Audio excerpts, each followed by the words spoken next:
Right, you lot.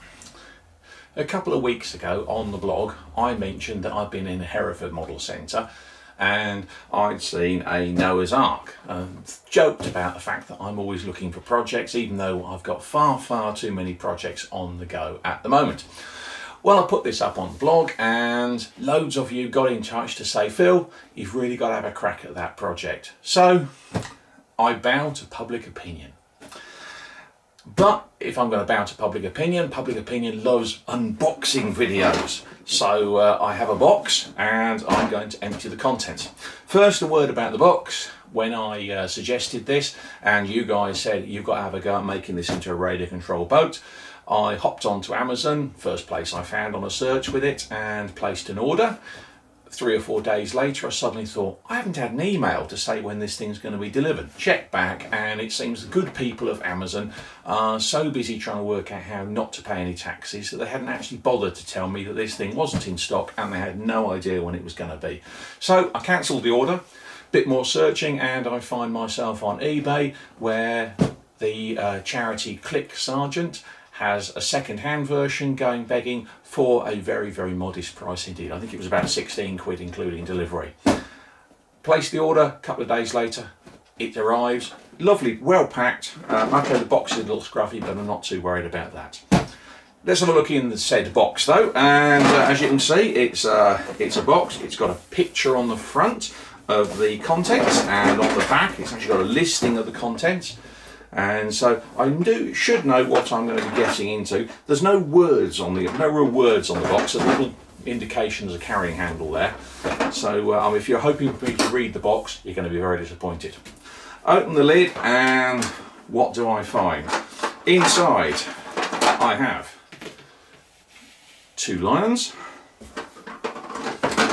not on anybody's shirt, 2 elephants,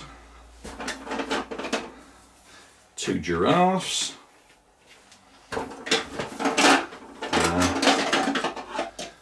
2 zebras, nice little selection there, a couple of birds which according to the Playmobil spare selection are crows, but of course technically they're doves. That fits in with the Ark story. And talking of fitting in with the Ark story, we have Mr. and Mrs. Noah, who are Playmobil 1, 2, 3. I assume is their sort of junior range, so the arms don't move and everything. But we have Mr. and Mrs. Noah here, and if we want to load the animals onto the Ark, we have a ramp. Won't be needing that. Most importantly, though, we have the Ark itself. So let's put the animals back in the box for a minute. Back in the box, and you, Mr. and Mrs. Noah, you can go back in the box too. The Ark itself is about 8 inches long, made of plastic, and it's got a carrying handle on top as shown on the outside of the box, a flap, I assume, to make easy loading of animals, windows on the other side, and it's a rather nice tubby little boat, which I reckon will be ideal for sailing. The clever thing about this is because there's got a carrying handle on top for lugging it around complete with your animals and everything inside. You can pull the ends away, and there we have it. We can now take the top off and we get a good solid plastic base, a good solid plastic hull, which is going to be perfect access for putting all the radio control gubbins in. Shouldn't be difficult at all. I'll put a motor up here, probably a fairly hefty jelly cell battery along here, stick a prop and a rudder coming out the back here, and then I shall be able to sail my boat. I have tested this, it does float. It floats quite high actually, as you can see. The waterline is very low on the boat, so I'm actually going to put a bit of weight in here as well.